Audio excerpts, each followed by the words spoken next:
Shalom saudara-saudara terkasih di dalam nama Tuhan Yesus Kristus. Pagi ini saya mau merenungkan Amos 5 ayat 24. Sebelum merenungkan, mari kita mengambil saat teduh terlebih dahulu. Bapa yang di surga, pada pagi hari ini kami mengucap syukur atas kasih-Mu yang tak terhingga ini.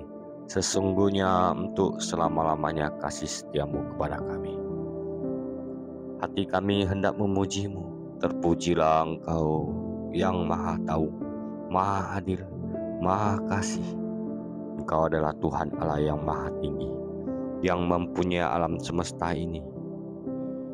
Engkau adalah Tuhan Allah yang Maha Kudus, Kudus, Kudus. Padamu-lah kami mengucap syukur dan berdoa di pagi hari ini. Tuhanlah yang mempunyai bumi serta segala isinya, dan dunia serta semua penghuninya. Sebab Dialah yang mendasarkan di atas lautan dan menegakkannya di atas sungai-sungai. Siapakah yang boleh naik ke atas gunung Tuhan? Siapakah yang boleh berdiri di tempatnya yang kudus?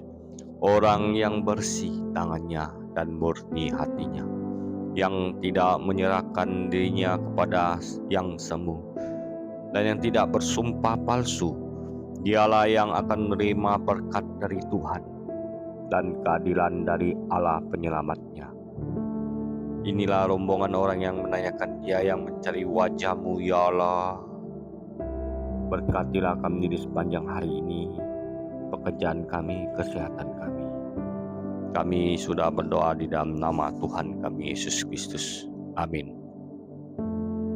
Amos 5 ayat 24. Tetapi biarlah keadilan bergulung-gulung seperti air, dan kebenaran seperti sungai yang selalu mengalir. Amos Nabi, penulis pertama pada abad ke-8. Perkataannya yang keras diucapkan ketika Yerobeam II menjadi raja Israel. Yerobeam II berhasil memulihkan garis batas Israel sehingga hampir sama seperti zaman pemerintahan Daud dan Salomo.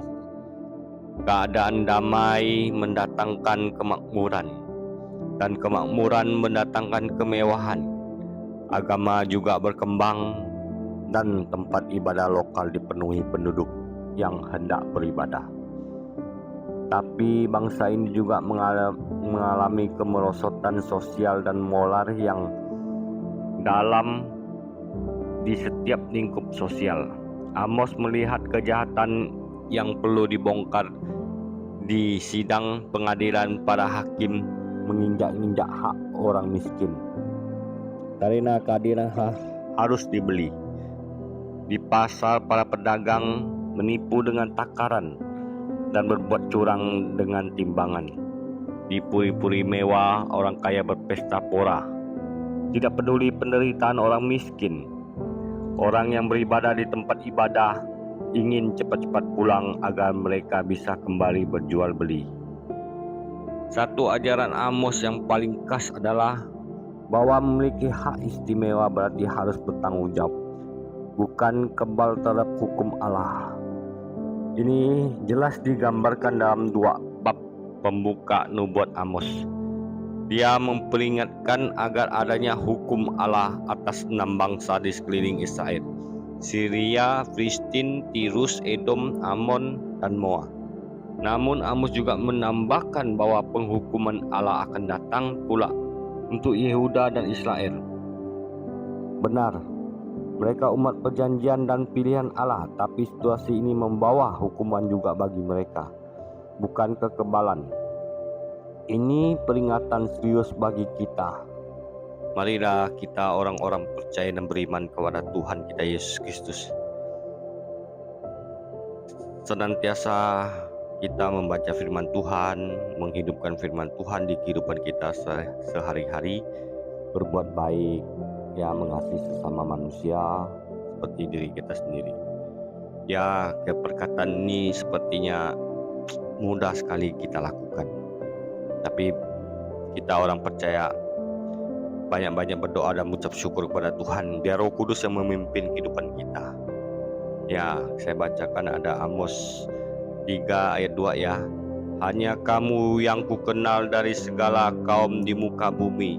Sebab itu aku akan menghukum kamu karena segala kesalahanmu.